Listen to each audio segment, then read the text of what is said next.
الله لا إله إلا هو الحي القيوم لا تأخذه سنة ولا نوم.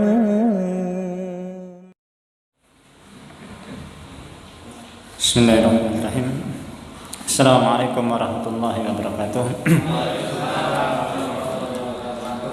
إن الحمد لله نحمده ونستعينه ونستغفره ونعوذ بالله من شرور أنفسنا ومن سيئات أعمالنا من يهده الله فلا مضل له ومن يضلل فلا هادي له أشهد أن لا إله إلا الله وحده لا شريك له وأشهد أن محمدا عبده ورسوله صفيه وخليله بلغ الرسالة وأدى الأمانة ونصح الأمة وجاهد في الله حق جهاده.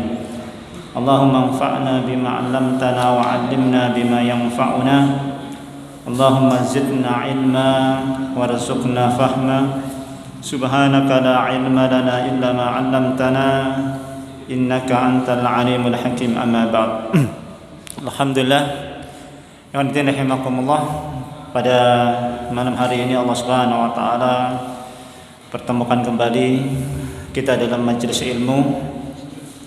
Mudah-mudahan majelis ilmu yang kita hadiri pada malam hari ini memberikan manfaat berupa bertambahnya ilmu pengetahuan kita tentang Islam, terutama pengetahuan kita tentang perjalanan hidup Nabi kita Muhammad SAW, yang mudah-mudahan dengan semakin bertambahnya pengetahuan kita tentang perjalanan hidup Nabi kita Muhammad SAW, semakin menambah rasa cinta kita kepada beliau, semakin menambah takdim kita kepada beliau, dan mudah-mudahan dengan semakin mengenal Nabi SAW kita terhindar dari merendahkan atau bahkan menghina Nabi SAW, baik dengan perkataan maupun perbuatan. Dan mudah-mudahan semakin bertambahnya rasa cinta kita kepada Nabi SAW memberikan manfaat yang besar bagi kita di akhirat nanti dengan dikumpulkannya kita bersama Nabi kita Muhammad SAW. Amin rabbal alamin. Langsung saja kita lanjutkan kajian kita pada malam hari ini. Terakhir pembahasan kita beberapa bulan yang lalu, kalau nggak salah mungkin sekitar 2 bulan yang lalu, kita sampai kepada hijrah Nabi SAW ke Taif. Ya. Taif ini kalau dari kota Mekah kurang lebih berjarak 70 kilo. Ya.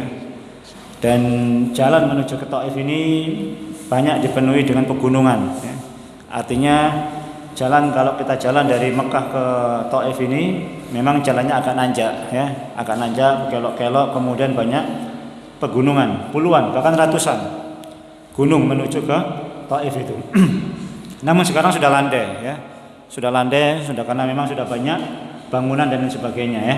Kalau dulu medannya berat, Nabi SAW berjalan, ya, kaki dari kota Mekah menuju ke Taif ini dengan anak angkat beliau Zaid bin Harisah.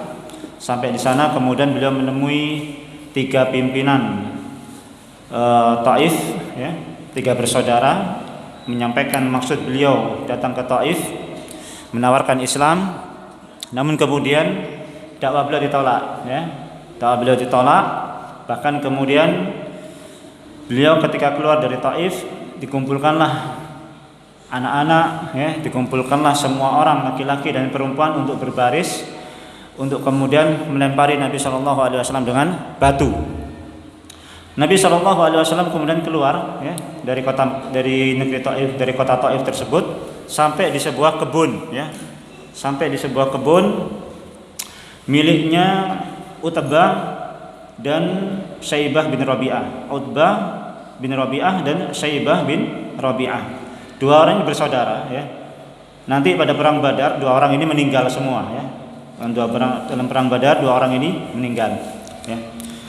Sampai di kebun miliknya Utbah dan Syaibah Nabi SAW kemudian duduk, ya, istirahat, berteduh di sebuah pohon gitu ya. Sambil kemudian beliau saking sedihnya, bahasanya begitu, karena dakwah beliau ditolak oleh penduduk Taif. Bukan hanya itu ya, itu juga melalui beberapa kesedihan yang sebelumnya ya. Amul Husni dilalui, meninggalnya istri beliau, meninggalnya paman beliau ya. Kemudian diboikot, baru kemudian ke Taif diusir. Tumpuk-tumpuk kesedihannya ya. Jadi memang kesedihannya luar biasa Nabi sallam ini ya. Sudah meninggal, istri beliau meninggal, Abu Thalib paman beliau yang melindungi beliau meninggal, habis kejadian di boikot selama kurang lebih 3 tahun. Ke Taif, harapannya dakwah beliau diterima di luar kota Mekah, tapi kemudian malah diusir, dilempari batu. Sungguh kesedihan yang luar biasa. Bertumpuk-tumpuk kesedihan beliau sampai kemudian beliau berdoa kepada Allah Subhanahu wa taala di bawah pohon tersebut ya. Doa ini terkenal ya, dalam buku-buku sejarah dimuat.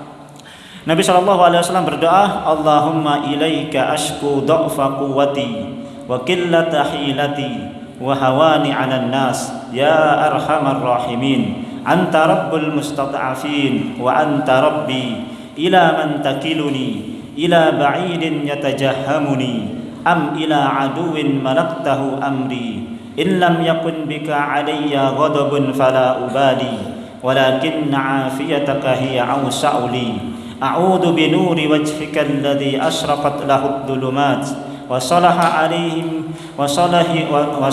alayhi amru ad-dunya wal akhirah min an tunzila bi ghadabak aw yahilla alayya sakhatuk lakal uzba hatta tarda wala hawla wala quwwata illa billah. Ini doa Nabi SAW ya.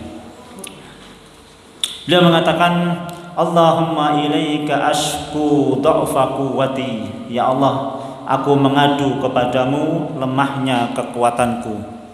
Wa qillata hilati, dan sedikitnya usahaku. Ya, subhanallah ya, ini ketawaduan Nabi kita Muhammad SAW ya. Kalau kita bicara usaha yang beliau lakukan sudah maksimal sebetulnya ya. Beliau sudah total, sudah susah payah berdakwah ya. Sejak beliau diutus sebagai seorang nabi sampai beliau kemudian diusir, itu kemudian kalau kita lihat sejarahnya maksimal apa yang beliau lakukan ya. Sungguh-sungguh beliau dalam berdakwah ya. Tapi beliau masih mengatakan wa qillata hilati, dan sedikitnya usahaku, kata Nabi SAW. Wa hawani 'alan nas, dan kehinaanku di hadapan manusia. Ya arhamar rahimin, anta rabbul mustad'afin, engkau adalah Rabb orang-orang yang lemah. Wa anta rabbi ila man takiluni, kepada siapakah aku sandarkan masalahku, kepada siapakah aku sandarkan diriku. Ila ba'idin yatajahhamuni, kepada orang jauh yang memusuhiku. Am ila aduwin malaktahu amri, ataukah kepada musuh aku serahkan urusanku. Illam yakun bika alayya ghadabun fala ubali, jika engkau tidak murka kepadaku ya Allah, maka aku tidak peduli ya. Subhanallah, ini ketawaduan Nabi SAW ya. Artinya dalam berdakwah, manusia kemudian menolak, manusia kemudian mencela, manusia kemudian melempari beliau dengan batu, asalkan Allah Subhanahu wa taala enggak murka, tidak ada masalah.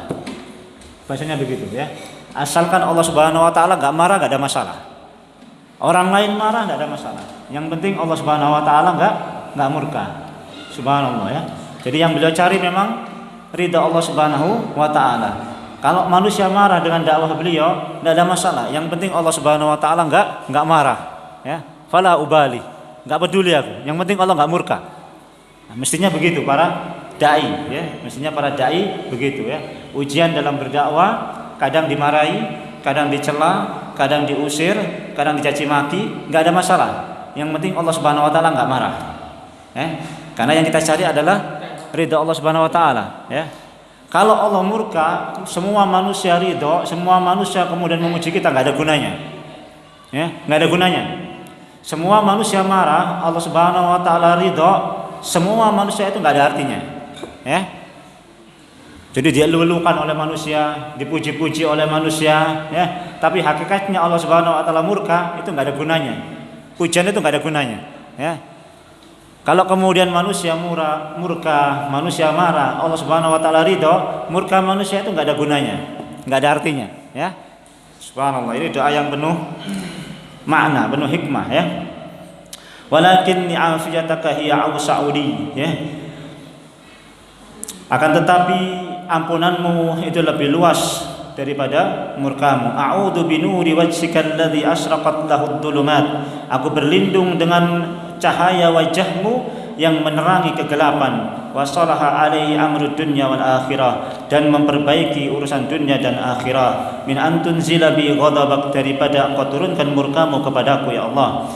Au yahilla alayya sakhatuk, atau engkau halalkan murkamu kepadaku. Lakal utsba hatta tarda wala haula wala quwwata illa billah.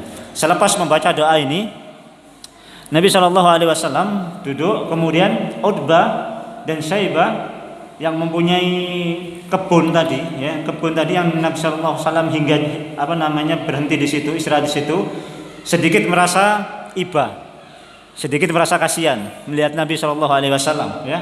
Maka kemudian Utbah dan Syaibah tadi itu mengirim pembantunya, mengirim budaknya.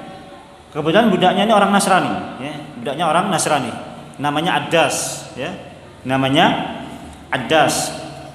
Maka kemudian Addas ini membawa qitfan min hadzal 'ainab fadhahu fi hadzal tabaq, ya. Membawa beberapa anggur untuk kemudian diberikan kepada Nabi sallallahu alaihi wasallam. Kemudian dia pergi menemui Nabi sallallahu alaihi wasallam, kemudian meletakkan kurma tersebut di hadapan Nabi sallallahu alaihi wasallam, meletakkan anggur tersebut di hadapan Nabi sallallahu alaihi wasallam, ya. Lantas Nabi sallallahu alaihi wasallam mengambil anggur tersebut, ya, mengambil anggur tersebut, kemudian dengan mengucapkan bismillah summa akala, ya. Bismillah, kemudian dimakan sama Nabi sallallahu alaihi wasallam. Fa nadara Addasu fi wajhihi mustaghriban. Addas melihat Nabi sallallahu alaihi wasallam mengambil anggur tersebut, kemudian membaca bismillah, kemudian memakannya, merasa heran, ya, menunjukkan muka yang heran. Summa qala inna hadza kalama ma yaqulu ahlu hadhil bilad, ya. Addas mengatakan ini perkataan yang tidak pernah diucapkan oleh penduduk negeri ini, ya. Ini perkataan yang tidak pernah diucapkan oleh penduduk negeri sini, orang kota sini. Tidak ada yang ngomong bismillah, itu tidak ada, ya. Tidak ada yang ngomong bismillah. Kalau mau makan ya makan saja, ya. Atau mungkin atas nama Tuhan-Tuhan mereka, ya. Tidak ada yang menyebut bismillah kemudian makan, ya. Tidak ada yang bismillah kemudian makan, ya. Nah, ini khilaf di antara para ulama. Maknanya kalau menurut beberapa hadis memang kalau makan itu bismillah saja, tapi Ibnu Taimiyah mengatakan bismillahirrahmanirrahim tidak ada masalah, afdal. Jadi enggak usah kaku, ya. Karena ini anunya bismillah, berarti kalau bismillahirrahmanirrahim tidak boleh, tidak ada masalah, ya. Bismillahirrahmanirrahim juga boleh, ya.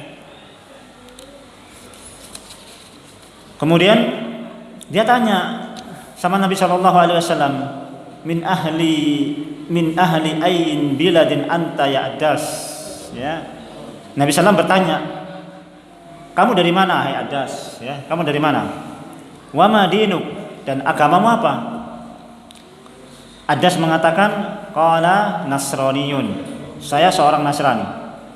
Wa ana rajulun min ahli Nainawa, saya seorang laki-laki dari Nainawa, ya. Nainawa ini Irak sana, ya.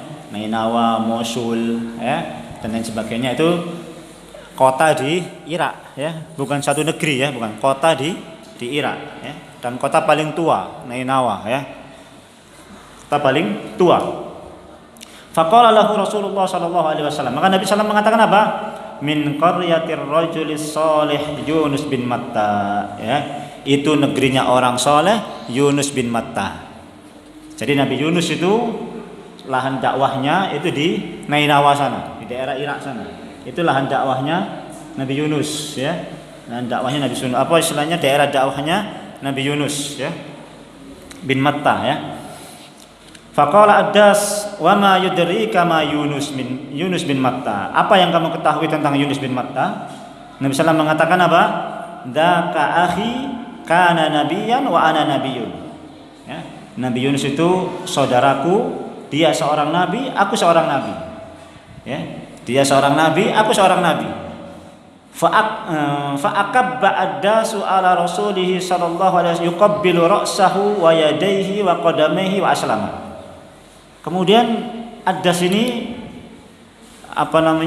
membungkukkan, mencium kepala Nabi sallallahu alaihi wasallam, mencium tangan Nabi sallallahu alaihi wasallam, mencium kaki Nabi sallallahu alaihi wasallam, kemudian masuk Islam. Subhanallah ya. Dia cium kepalanya Nabi, dia cium tangannya Nabi, dia cium kakinya Nabi, masuk Islam. Ya. Kenapa? Karena nggak mungkin orang tahu masa dulu kalau bukan Nabi. Nabi Yunus itu masa Nabi yang jauh sebelum Nabi kita Muhammad sallallahu alaihi wasallam, jauh sebelum Nabi Musa alaihi wasallam ya kan? Jauh. Masanya dengan Nabi kita jauh. Kok Nabi ini tahu? Kan begitu bahasanya ya. Kok Nabi ini tahu? Dia itu Yunus bin Matta itu saudaraku kata beliau ya. Dia seorang nabi, aku seorang nabi ya. Dia heran masuk Islam ya. Dia cium kakinya, cium tangannya, cium kepalanya, cium dahinya, itu tidak ada masalah. Tidak ada masalah ya. Tidak ada masalah. Kalau antum melihat ada seorang ulama ilmunya luar biasa, menjaga sunnah, menjaga cium-cium tangan, tidak ada masalah ya. Bukan hal yang tidak boleh, tidak ada masalah ya. Kalau antum pergi ke Saudi atau di Timur Tengah beberapa masjid, kalau mengikuti kajian atau di Masjidil Haram lah, di Masjid Nabawi, kalau habis kajian orang nyalami syekhnya itu biasanya bukan hanya salaman saja, tapi dia cium tangan, cium dahi, cium kepala biasanya ya. Dan itu sudah hal yang biasa ya. Tidak usah heran gitu ya. Nah, kemudian dia balik ya. Kemudian ketemu sama tuannya ya. Syaibah dan Utbah. Tuannya kemudian bilang apa? Celaka kamu wahai Addas ya. Kenapa kamu cium kepalanya? Kenapa kamu cium kakinya? Kenapa kamu cium telapak tangannya? Kenapa kamu cium tangannya? Kenapa kamu cium telapak kakinya? Qala ya sayyidi ma fil ardi khairun min hada. Laqad akhbarani bi amrin ma ya'lamu illa nabiyyun. Wahai tuanku ya, sungguh ya, tidak ada orang yang kemudian mengucapkan perkataan seperti itu kecuali pasti dia seorang nabi. Kalau bukan seorang nabi nggak mungkin dia mengucapkan hal seperti itu. Ya. Nah ini masuk Islam. Ya. Jadi satu yang masuk Islam ya. Jadi dakwah ke Taif diusir, pulang dapat pengikut satu masuk Islam ya. Addas namanya ya. Addas. Kemudian beliau kembali ke kota Mekah. Kembali ke kota Mekah. Sampainya di kota Mekah, Nabi Shallallahu Alaihi Wasallam mengutus ya, atau menulis surat ya, mengutus salah seorang untuk kemudian namanya Abdullah bin Uraikid ya, dikirim surat dari Nabi Shallallahu Alaihi Wasallam untuk minta perlindungan, karena sebagaimana adat biasa orang-orang Mekah. Kalau dia dimusuhi oleh penduduk Mekah, kalau dia keluar masuk harus ada yang melindungi. Kalau nggak ada yang melindungi nggak bisa masuk. Ya. Ada yang penjamin, ada kafil bahasanya begitu ya. Ada penjamin. Kalau nggak ada penjamin nggak boleh masuk. Nah, Nabi ini juga dimusuhi di kota Mekah, kemudian keluar masuk harus ada penjamin. Ya. Kalau nggak ada penjamin nggak boleh masuk. Ya. Maka kemudian Nabi SAW mengirim Abdullah bin Uraikid menulis surat untuk minta jaminan kepada Ahnas bin Sarik ya. Tulis surat minta minta jaminan. Kemudian ditolak. Kemudian diutus surat ini kemudian dibawa ke Suhail bin Amr. Sama Suhail bin Amr ditolak. Kemudian disampaikan kepada Mut'im bin Adi, maka Mut'im bin Adi pun menerima permintaan Nabi sallallahu alaihi wasallam ya. Mut'im bin Adi menerima permintaan Nabi SAW. Maka kemudian Nabi SAW masuk Mekah, ya, kemudian tawaf, ya, masuk Mekah kemudian tawaf, karena sunnahnya masuk Mekah itu mesti tawaf, ya, tawaf kudum namanya, ya, tawaf masuk Mekah, tawaf datang, bahasanya begitu. Jadi siapapun yang habis keluar dari kota Mekah ya, masuk kemudian tawaf dulu, baru masuk rumah, maksudnya begitu. Ya. Sama sebetulnya kalau kita ini disunahkan kalau habis perjalanan jauh, ya, habis perjalanan jauh jangan pulang ke rumah, masuk dulu ke masjid, sholat 2 rakaat, baru pulang ke rumah, itu sunnah. Ya, sunnah begitu, jangan langsung pulang. Ya. Jadi habis perjalanan jauh, cari masjid, sholat 2 rakaat, baru pulang, itu sunnah. Nabi SAW. Masuk Mekah juga demikian, ya. Masuk Mekah, tawaf dulu, baru masuk rumah, maksudnya begitu.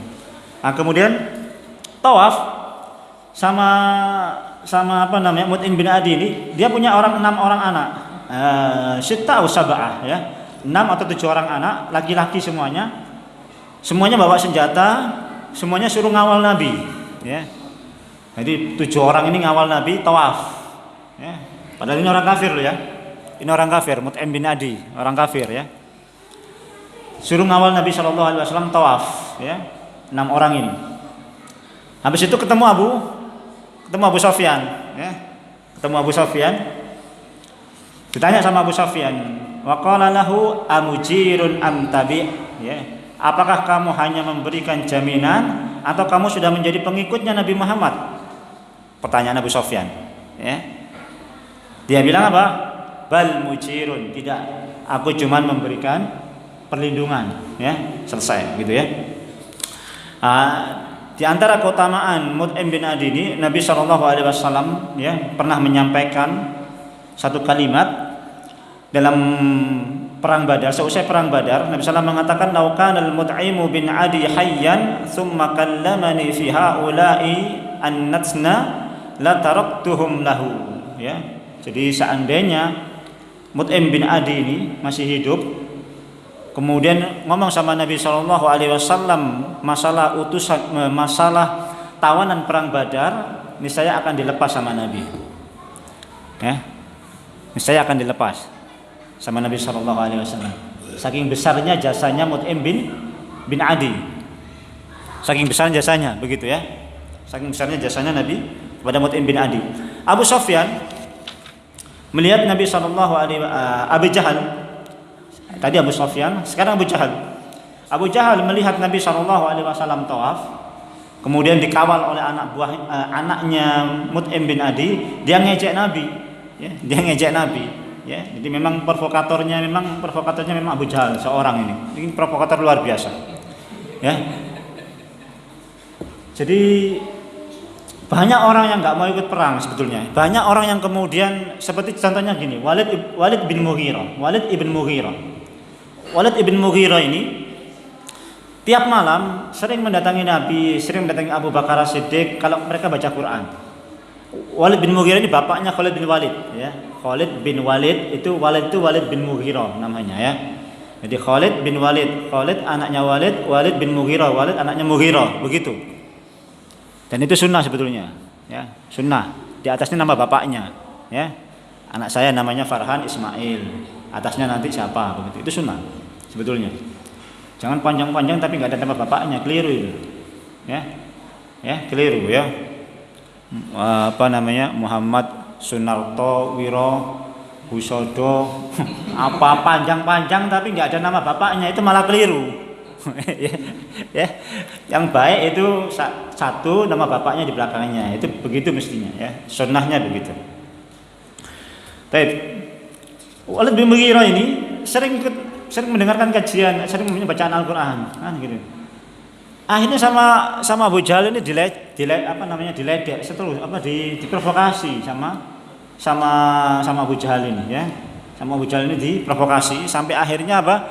Dia terpaksa harus mencari alasan untuk kemudian mengatakan bahwasanya Nabi SAW tukang sihir. Sebab kalau dibilang orang gila, dia tahu yang namanya orang gila itu kayak apa. Kalau dibilang tukang syair, Walid bin Mughirah ini paling tahu yang namanya syair. Nah, yang paling pas tukang sihir kata Walid bin Mughirah. Kenapa? Karena fungsi sihir pada zaman itu memisahkan antara anak dan orang tua, memisahkan antara suami dan istri. Lah ini ketika orang kemudian masuk Islam mengikuti dakwah Nabi, itu pisah semua itu. Istri sama suami bisa, ya kan?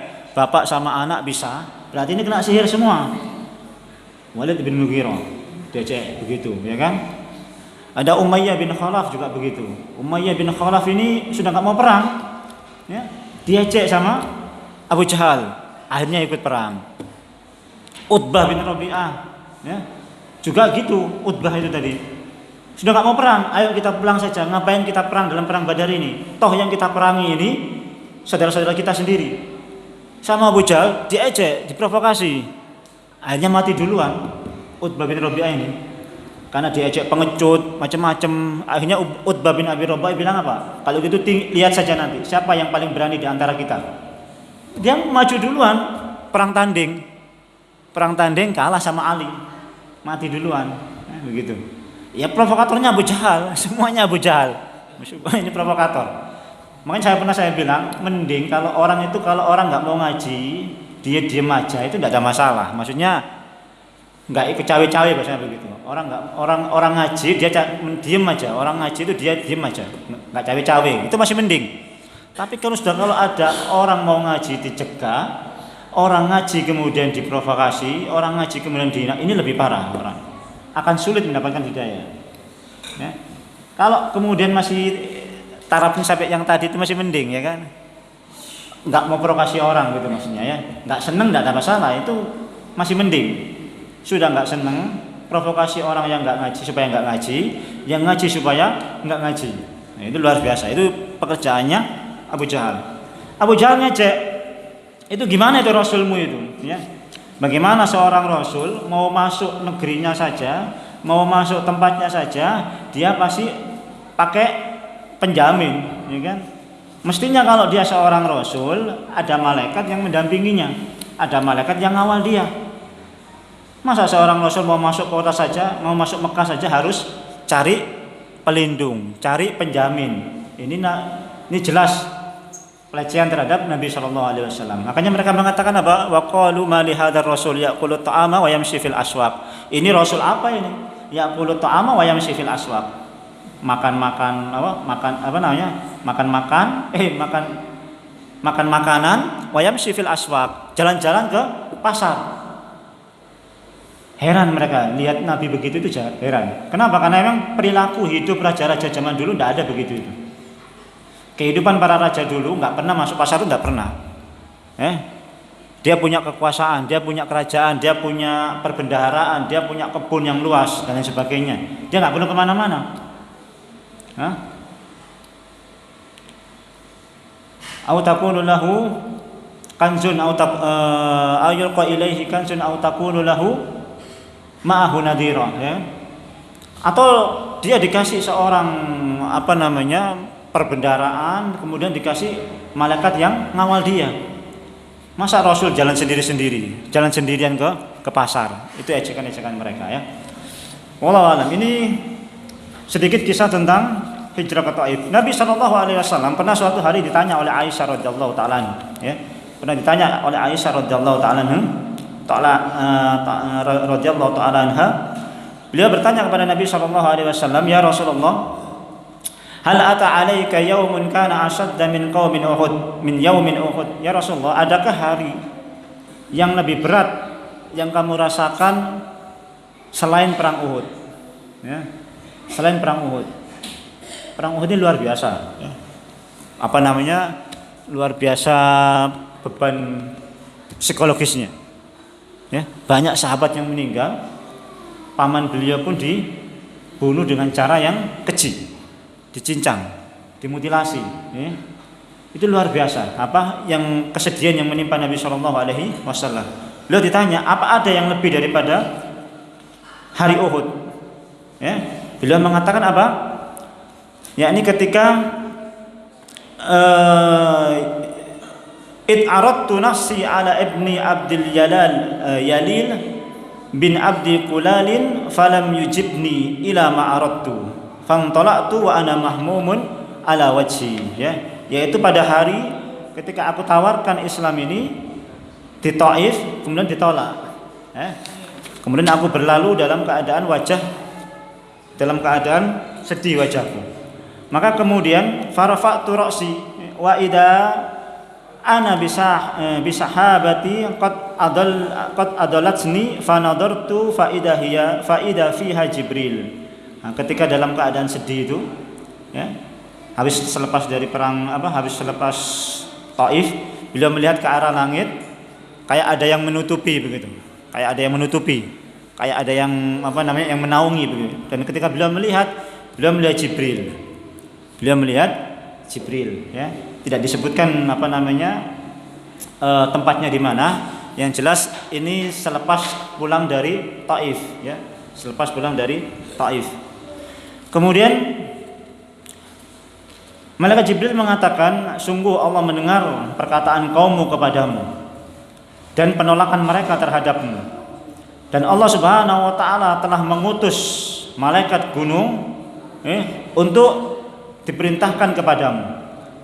Kamu perintahkan apa saja, niscaya malaikat gunung itu akan tunduk kepadamu wahai Muhammad. Itu perkataan malaikat Jibril.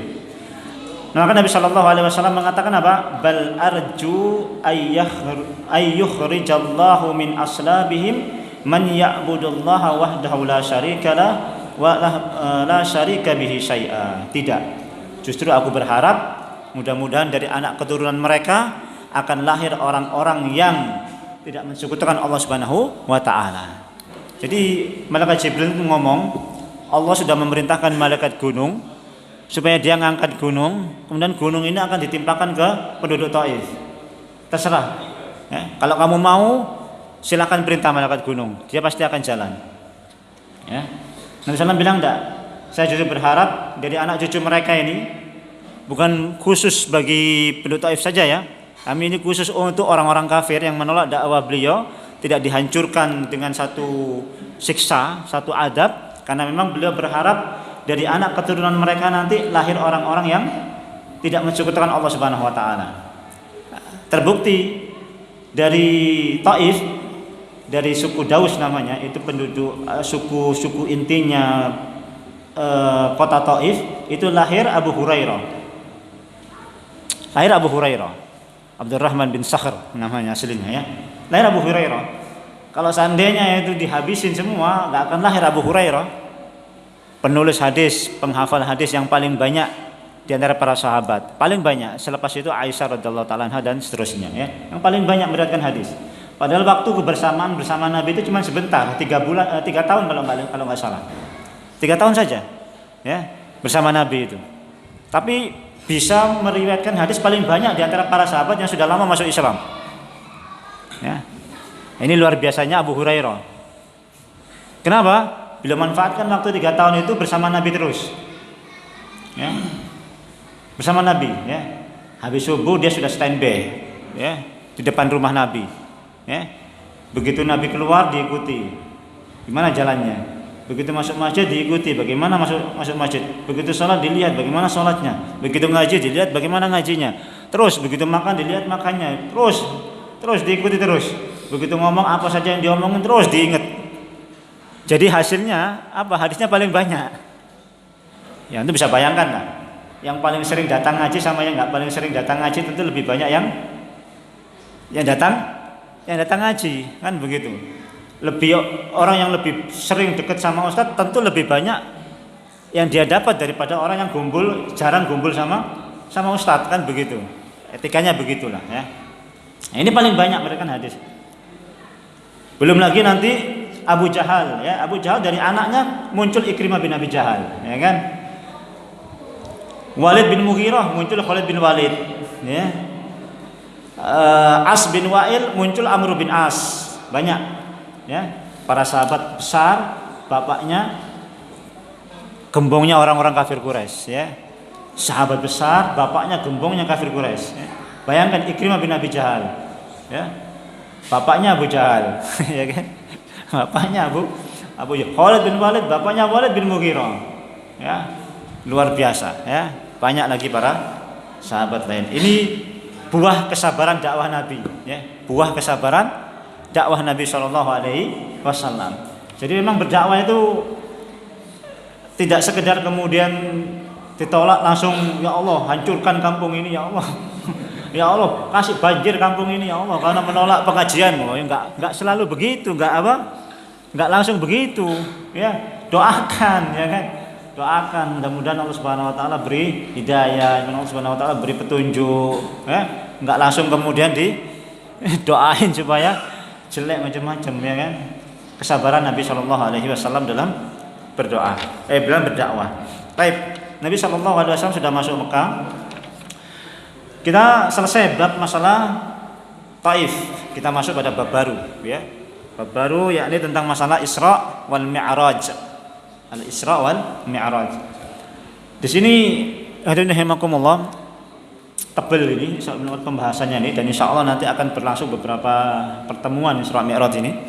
Karena nanti hadisnya panjang. Peristiwanya banyak. Ya. Jadi insyaallah kita akan kaji pelan-pelan, ya, tentang Isra Mi'raj ini, ya. Mudah-mudahan diberikan kesabaran, ya, istiqomahan dalam mengikuti kajian-kajian supaya kita mendapatkan hasil yang maksimal, ya. Isra dan Mi'raj.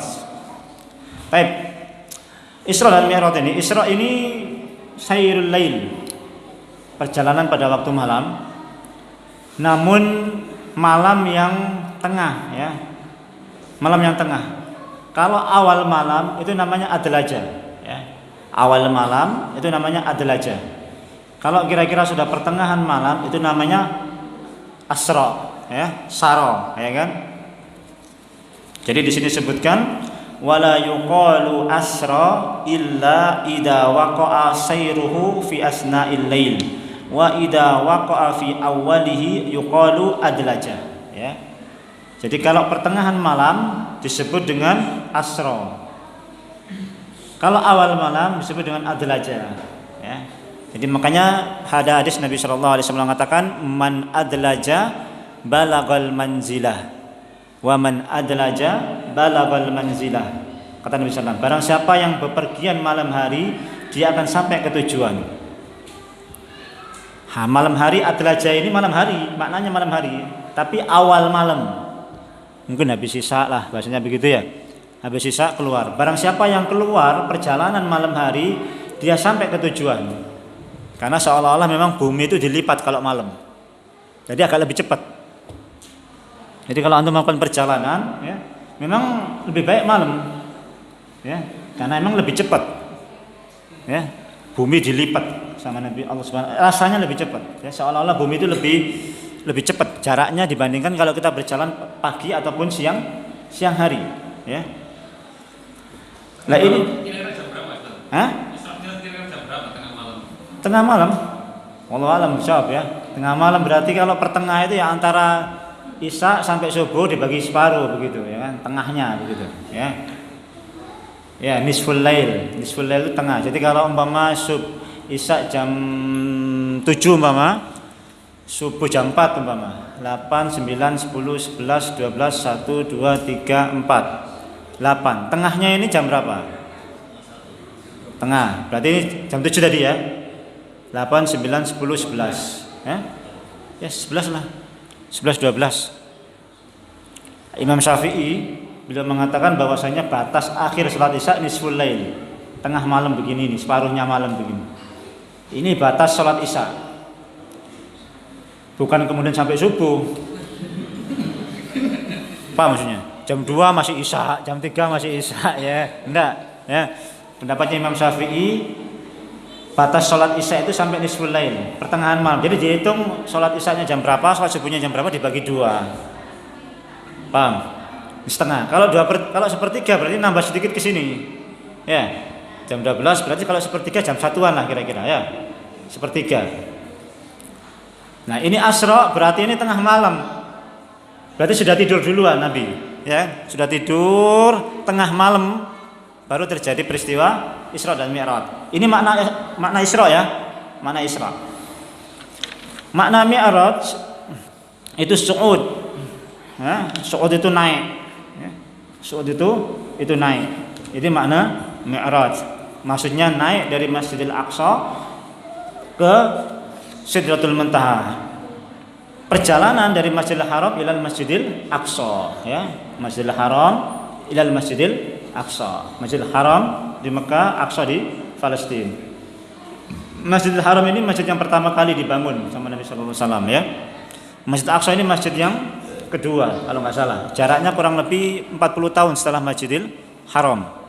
Disebut Masjidil Aqsa li bu'dihim anil Masjidil Haram. Disebut dengan Masjidil Aqsa karena jaraknya yang jauh dari Masjidil Haram.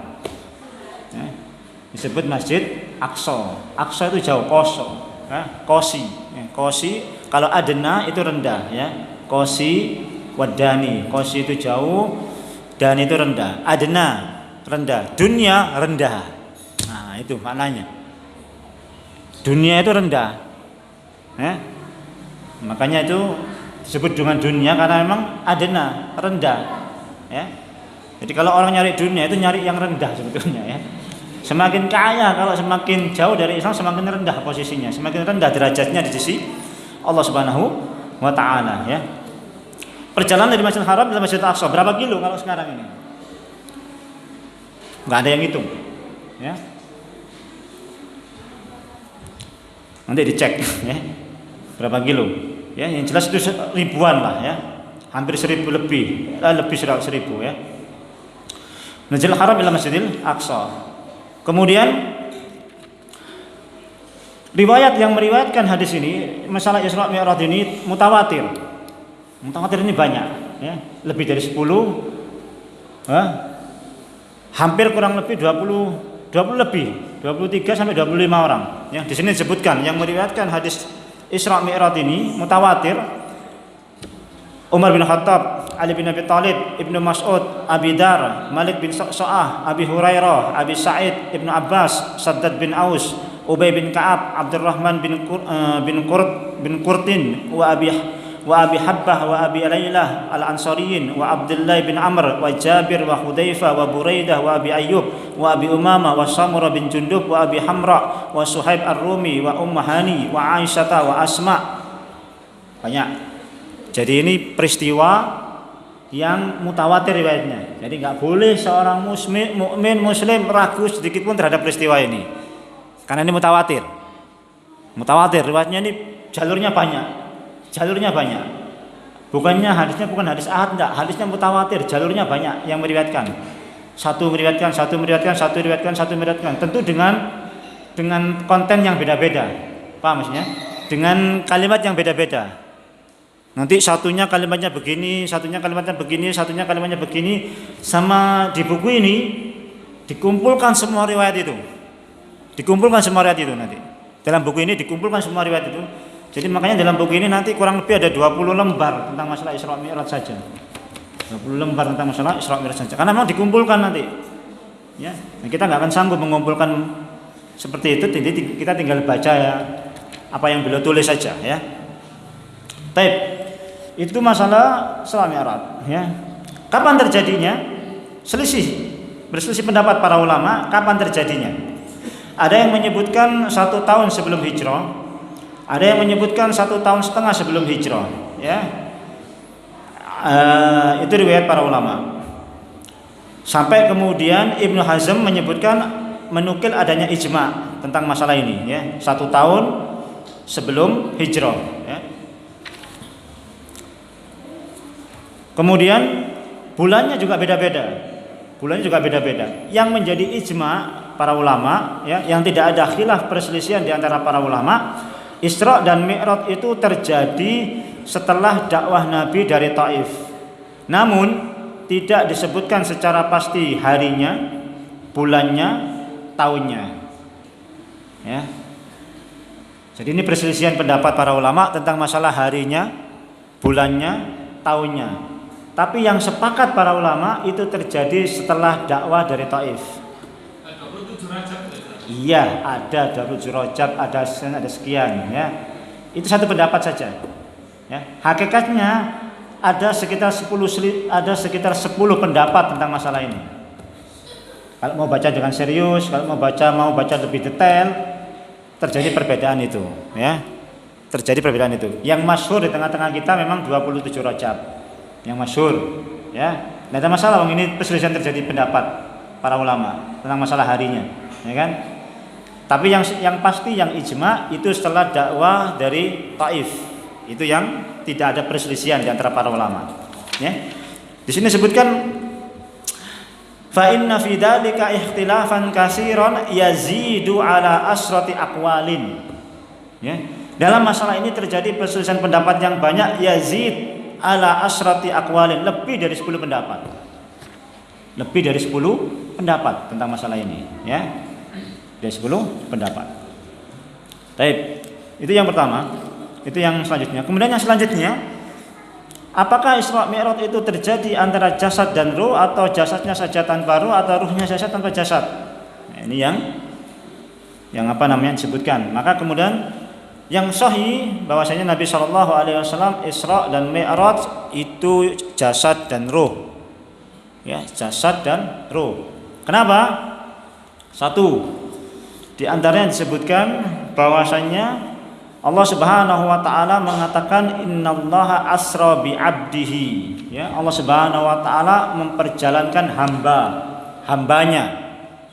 Kalau bicara hamba nggak mungkin jasad tok, ya kan? Kalau bicara hamba nggak mungkin ruhnya saja. Kalau bicara hamba berarti ada ruh, ada jasad. Ya. Makanya kemudian disebut asra bi abdihi lailan minal masjidil haram ilal masjidil aqsa alladzi barakna haulahu. Ya, dan seterusnya. Ini yang pertama. Kemudian yang kedua, kenapa ini ini yang pertama. Kemudian yang kedua, Nabi SAW itu dalam keadaan sadar atau dalam keadaan mimpi? Dalam keadaan sadar atau dalam keadaan mimpi? Ya? Dalam keadaan bangun atau dalam keadaan tidur? Karena bisa saja orang tidur tapi ngelindur diangkat nanggon, ya kan? Bisa jadi, kan begitu ya? Yang benar, Nabi Shallallahu Alaihi Wasallam dalam keadaan bangun, ya, dalam keadaan bangun, dalam keadaan sadar. Apa? Subhanalladzi asra bi abdihi, maha suci Allah yang memperjalankan hambanya. Kalau Allah Subhanahu Wa Taala menyebutkan maha suci, subhanalladzi asra bi abdihi, Allah Subhanahu Wa Taala sebutkan, Allah Subhanahu Wa Taala puji, itu berarti kejadian yang agung. Itu berarti kejadian yang besar. Tidak mungkin kalau kejadian besar itu mimpi, nggak mungkin. Kalau mimpi itu bukan kejadian yang besar. Kalau mimpi itu bukan kejadian yang agung. Ya. Kemudian sikap orang-orang kafir musyrik, sikap orang-orang kafir Quraisy dalam mensikapi apa yang disampaikan oleh Nabi Shallallahu Alaihi Wasallam tentang Isra dan Mi'raj, semuanya menolak, nggak masuk akal. Kenapa? Karena Nabi bilangnya sadar. Saya sadar, saya bangun. Kalau Nabi SAW cerita, wahai orang-orang Quraisy, semalam saya mimpi. Saya berjalan dari Masjidil Haram ila Masjidil Aqsa, kemudian naik ke langit yang pertama sampai ke 7, kemudian balik ke Masjidil Aqsa, kemudian balik lagi ke Masjidil Haram, hanya dalam waktu tengah malam sebelum subuh. Anda bisa bayangkan, tengah malam sebelum subuh. Masjidil Haram ke Masjidil Aqsa-nya saja sudah nggak mungkin. Ya, dari Masjidil Haram ke Masjidil Aqsa-nya saja sudah nggak mungkin. Apalagi naik ke langit pertama, tambah tidak mungkin. Jarak antara dunia dengan langit pertama berapa sekarang? Kalau antum sekolah yang SMA, 150 kilo jarak matahari dengan bumi itu baru matahari loh ya. Dengan bumi kalau kita sekolah dulu berapa jaraknya? 150 km ya? Hah? Lebih daripada itu ya? Jarak ke langit itu jarak berapa itu sudah nggak bisa kehitung itu, ya. Jadi nggak mungkin orang kalau kemudian ada astronot kemudian sampai ke langit itu nggak mungkin, karena jauhnya. Itu tambah nggak mungkin lagi. Itu belum langit kedua, belum langit ketiga, belum langit keempat, kelima, keenam, dan seterusnya. Nggak mungkin. Kalau sadar nggak mungkin. Maka kalau Nabi SAW cerita mimpi, ya mungkin. Antum cerita kepada saya, saat saya mimpi. Mimpi apa saja, mungkin nggak kira-kira? Mimpi ya, terserah antum. Yang namanya mimpi ya kan. Antum mau dari sini kemana ke Mekah bolak-balik 5 kali dalam sehari, ya saya percaya aja antum mimpi ya kan. Nggak hebat bagi saya ya kan, mimpi. Kalau sadar itu baru yang aneh kan begitu. Nah ini Nabi bilangnya saya nggak mimpi, saya sadar, makanya mereka nggak percaya. Nah ini ya, ini akidah Ahlussunnah wal Jamaah ya. Ini akidah Ahlussunnah wal Jamaah. Ruh dengan jasad dalam keadaan sadar, tidak dalam keadaan mimpi. Waktunya kapan? Perselisihan pendapat para ulama ya. Kemudian Isra dan Mi'raj ini terjadi hanya sekali ya, terjadi hanya sekali ya, tidak terjadi berulang-ulang ya. Di sini ada sebut pendapat terjadi berulang-ulang, tapi itu muskil pendapat itu, aneh pendapat itu ya. Aneh, dinukil di sini disebutkan dinukil. Ada pendapat yang menyebutkan ada beberapa kali Isra dan Mi'raj, tapi itu pendapat yang muskil ya. Pendapat yang muskil ini pendapat yang aneh, nyeleneh ya, nggak bisa. Yang sahih itu terjadi sekali saja. Kemudian Isra dan Mi'raj ini salah satu fungsinya memang menghibur Nabi Shallallahu Alaihi Wasallam. Salah satu fungsinya ya, menghibur Nabi Shallallahu Alaihi Wasallam. Karena memang bertubi-tubi. Tadi sudah saya sebutkan ya, bertubi-tubi kesedihan yang menimpa Nabi Shallallahu Alaihi Wasallam. Meninggal istrinya, meninggal pamannya, diboikot, ke Taif dihina, dicaci maki, kemudian dilempari batu, kemudian baru Isra Mi'raj. Dengan tujuannya menghibur Nabi Shallallahu Alaihi Wasallam, ya. Plus ujian bagi orang-orang kafir dan orang-orang yang imannya masih lemah pada Nabi Shallallahu Alaihi Wasallam, ya. Ujian untuk orang-orang kafir plus ujian bagi orang-orang Muslim yang masih lemah imannya tentang masalah Isra dan Mi'raj ini. Kemudian Isra dan Mi'raj ini salah satu mukjizat Nabi Shallallahu Alaihi Wasallam yang terbesar setelah Al-Quranul Karim. Ya, setelah Al-Quran, mukjizat Nabi terbesar itu Isra dan Mi'raj. Membelah bulan masih kalah dengan ini. Ya, dan kita paham bahwasanya mukjizat Nabi Shallallahu Alaihi Wasallam itu kalau antum para ulama mengumpulkan itu ratusan keseharian yang terjadi di antara para sahabat yang sering melihat mukjizat Nabi Shallallahu Alaihi Wasallam itu beda-beda, macam-macam. Ada yang nggak ada air wudhu, kemudian kehabisan air, jari Nabi keluar air buat wudhu, kan begitu ya. Itu dalam perjalanan begitu. Nanti dalam perjalanan yang lain menemui satu mukjizat lain, dalam perjalanan lain menemui mukjizat lain, begitu. Dalam peperangan ada mukjizat, ya kan, dan lain sebagainya, ya. Dalam peperangan itu sudah sering kita sampaikan, ya kan, banyak. Pohon bisa dipanggil sama Nabi, ya kan? Pohon dipanggil sama Nabi, ya. Pergi menuju Nabi, suruh balik pohon itu, mukjizat, ya. Batu salam sama Nabi, mukjizat, ya kan? Dan lain sebagainya, ya. Hewan tunggangan, ya. Ada mukjizatnya bersama Nabi Shallallahu Alaihi Wasallam, banyak, ya, banyak. Itu mukjizat Nabi, ada sekitar ratusan, ya. Bahkan ada yang menyebutkan 1000 kurang lebih mukjizat Nabi Shallallahu Alaihi Wasallam. Ya, kalau kita ikuti keseharian hidup Nabi Shallallahu Alaihi Wasallam akan kita temui banyaknya mukjizat yang diceritakan oleh para sahabat. Nah, yang paling besar Al-Quran, kemudian Isra dan Mi'raj. Ini yang paling besar. Ya, kalau bisa ditempatkan oleh para ulama, ini nomor 2-nya. Setelah Al-Quran nomor pertama. Al-Quran pertama, ini nomor 2. Ya, karena begitu agungnya peristiwa Isra dan Mi'raj Nabi Shallallahu Alaihi Wasallam. Wallahu a'lam bishawab, ya. Saya belum masuk pada Isra Mi'rajnya, ya. Tadi sudah saya bilang Isra Mi'rajnya bisa berkali-kali pertemuan, ya. Jadi ini baru masuk pada bab tadi terjadi sekali yang seumur hidup. Kemudian jasad dan ruh, ya. Kemudian dalam keadaan sadar bukan mimpi, ya. Kemudian kapan terjadinya perselisihan, meskipun yang masyhur di tengah masalah kita tanggal 27 Rajab. Kemudian fungsi daripada Isra dan Mi'raj itu dan lain sebagainya. Nah, ini dulu yang kita bahas pada pertemuan malam hari ini sebagai mukaddimah, ya.